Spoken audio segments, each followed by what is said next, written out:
পিতার হাতে মেয়ের শেষ নিঃশ্বাস ত্যাগ করা, এটা আসলে আমাদের জন্য কারোর জন্য কাম্য না। তো এটার জন্য আমি যেটা মনে করি, আমাদের সামাজিক অবক্ষয় যেটা, সেটাই দায়ী। আমরা সকল গার্জিয়ান সচেতন হওয়া উচিত। এই যে আজকে যে কারণে এই ঘটনাটি ঘটেছে, আমরা এখানে এসে যেটা শুনলাম,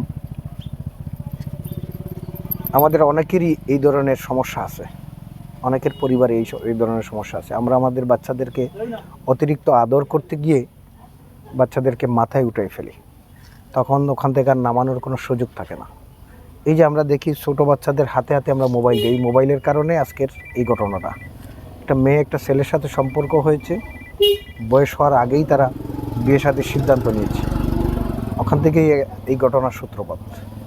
তো এই জন্য আমি আমাদের সকল গার্জিয়ানদেরকে অনুরোধ জানাবো, আমাদেরকে সচেতন হওয়া উচিত।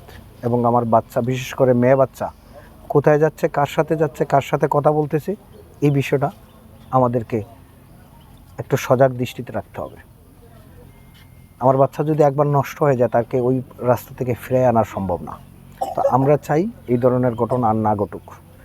এটা একটি নিন্দনীয় ঘটনা, অনাকাঙ্ক্ষিত ঘটনা। এটার জন্য আমরা দুঃখ প্রকাশ করছি। যে পিতা এই ঘটনাটি ঘটিয়েছেন, আসলে আমরা তাকে সকলেই ঘৃণা করতেছি। ইনার অবস্থান থেকে হয়তো ওনার আর কোনো পথ ছিল না বাকি।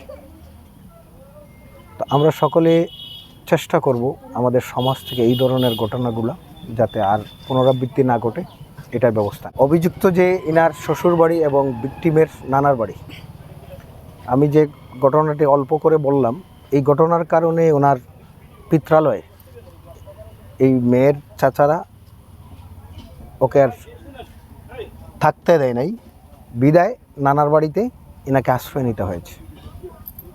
এখান থেকে নাকি সে পুনরায় পলায়ে যাওয়ার চেষ্টা করেছিল। পরবর্তীতে নানার বাড়ি থেকেও যখন আশ্রয় আর দেওয়ার সুযোগ ছিল না, এই পিতার আর কোনো মেয়ের রাখার মতো কোনো জায়গা ছিল না অবশিষ্ট, বিদায় হয়তোবা এই কারণে। অবশ্যই এইটা আমরা সাপোর্ট করি না, অন্য অনেক রাস্তা ছিল, এই রাস্তা না খুঁজে অন্য অনেক রাস্তা ছিল, সে বেছে নিতে পারত।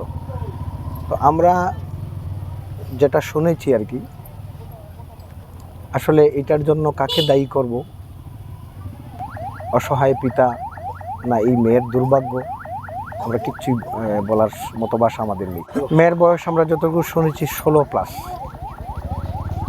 এখনও তাকে আন্ডার এজ হিসাবে ধরে না যায়।